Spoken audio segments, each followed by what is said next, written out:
He stopped talking. No fight, no explanation, just silence. And now you're replaying everything, wondering what you did wrong, desperate to fix something you can't even name. You think he's just processing, needing space. But what if that silence isn't about his feelings at all? What if it's about controlling yours? The silent treatment isn't silence, it's warfare, and you need to know the difference. Let's be clear, needing space is healthy. Communicating, "I need time to process," is mature. But disappearing without explanation, freezing you out for days, watching you spiral while offering nothing, that's not space. That's punishment. And once you see it for what it is, it loses its power. What the silent treatment actually is. The silent treatment is the deliberate withdrawal of communication to punish, manipulate, or control. It's not conflict avoidance, it's conflict weaponization. Instead of expressing anger with words, they express it by making you invisible.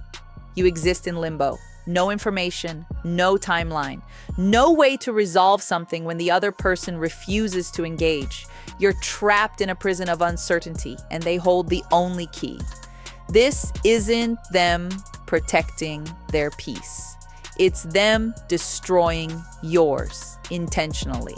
The silence isn't about what they're feeling. It's about what they're making you feel. Anxious, desperate, willing to do anything to end the torture.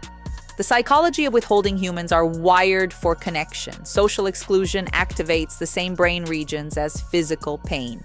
When someone you love suddenly treats you like you don't exist, your brain processes it as a threat to survival. That's not dramatic. That's neuroscience. Your ancestors survived by staying connected to the tribe. Exclusion meant death. So when he freezes you out, your nervous system goes into panic mode.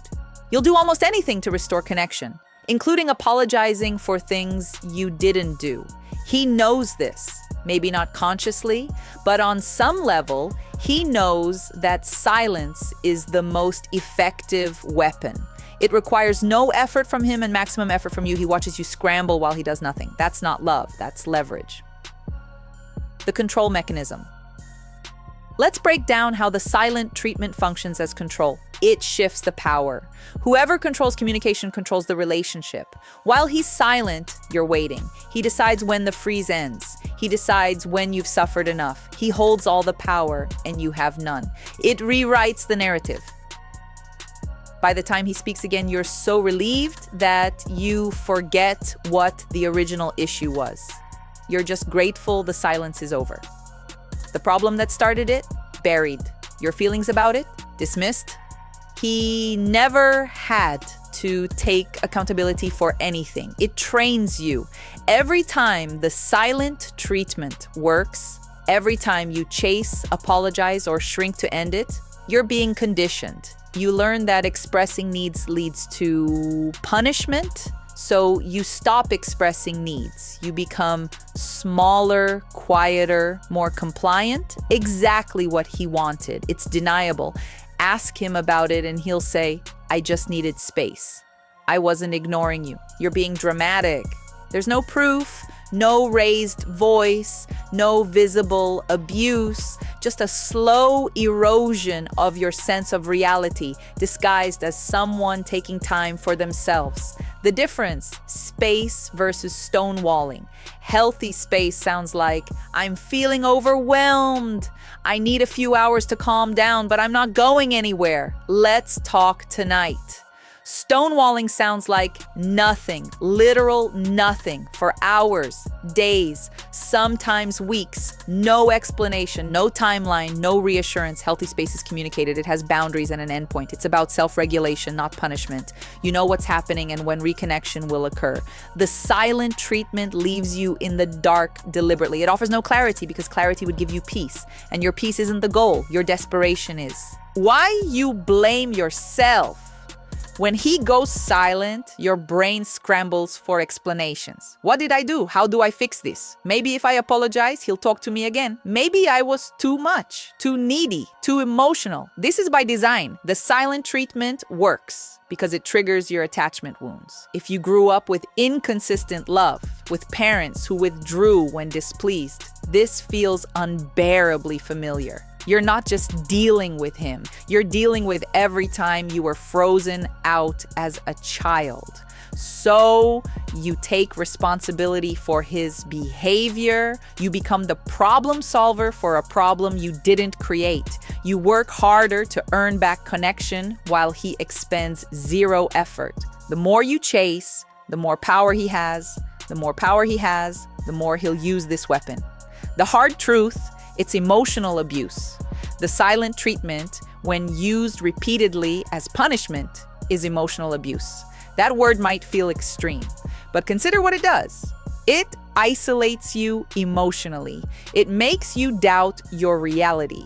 It trains you to suppress your needs. It punishes you for having feelings. It controls you without leaving visible marks. Abuse doesn't require yelling or hitting. Some of the most damaging abuse is silent. It's the slow withdrawal of love as punishment for displeasing someone. It's being erased when you should be engaged. If this is happening regularly, you're not in a relationship with a bad communicator. You're in a relationship with someone who uses silence as a weapon. How to respond. You can't control whether someone gives you the silent treatment, but you can control how you respond to it. Step 1, name it. Say clearly, this feels like punishment, not space. If you need time, tell me, but I won't chase someone who's freezing me out. Naming it removes its invisibility. Step 2, don't chase. Every time you beg, apologize, or scramble, you reinforce that the tactic works. Stop rewarding it. Let the silence exist without filling it with your desperation. Step 3, protect your peace. Do something for yourself. Call a friend. Leave the house. Refuse to sit in anxiety, waiting for them to decide you exist again. Step 4, set a boundary. If you go silent like this again without communicating, I'll take it as your answer about this relationship. Then follow through. Empty threats teach them you'll tolerate anything. Step 5, consider the pattern. Once is concerning, twice is a pattern. If this is how they handle every conflict, ask yourself, do you want a lifetime of being erased every time you have needs? The silent treatment isn't silence, it's a message. And the message is, I will withdraw love when you displease me. I will make you suffer until you comply. I will punish you without saying a word. That's not a partner. That's a prison guard. And you deserve someone who stays present even when things are hard. Someone who uses words instead of weapons. Someone who treats conflict as something to solve together, not as an opportunity to control you.